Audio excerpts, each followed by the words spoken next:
Central government employees spent weeks watching prices rise, waiting since the Holi Festival for inflation relief that seemed perpetually delayed. Finally, in April, word came down from the North Bloc. The government approved a 2% hike in the Dearness allowance, commonly known as DA.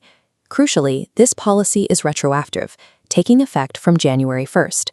Because of that January start date, millions of workers and pensioners will now receive a lump sum payout of accumulated arrears. For families managing tight monthly budgets against rising market prices, that lump sum acts as an immediate pressure release valve. This chart shows the math, bumping the Dearness allowance from 58% to exactly 60% of basic pay. While reaching 60% is significant, it remains a reactionary adjustment to past data, constantly pressured by current inflation. The government's 2% adjustment is a slow-moving metric, while the real-world cost of living often compounds at a different pace.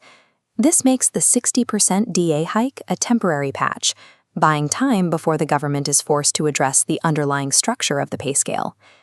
That temporary patch leads directly to a much larger discussion regarding a systemic overhaul, the 8th Pay Commission.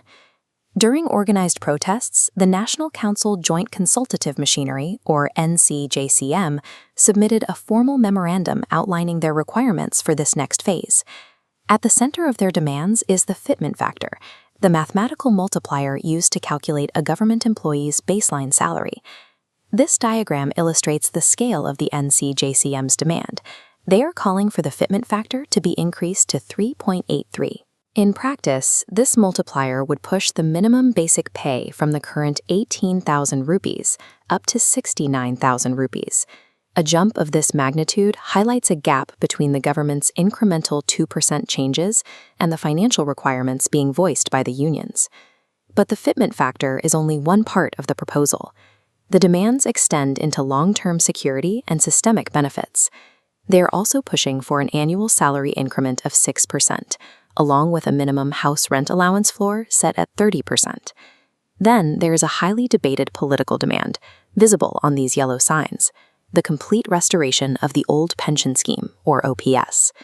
Combining a 3.83 fitment factor with the restoration of the OPS would represent a complete change to the government's current budgetary framework. The government has addressed immediate concerns with the 2% DA bump, but significant budgetary pressure is building as these union demands move forward. Accepting even a portion of these terms would require the central government to navigate major fiscal limitations. Crossing the 60% DA mark serves as a signal that the current pay framework is approaching a point where a broader revision becomes necessary. What follows is a showdown between a government managing inflation metrics and millions of workers seeking a new baseline for their earnings.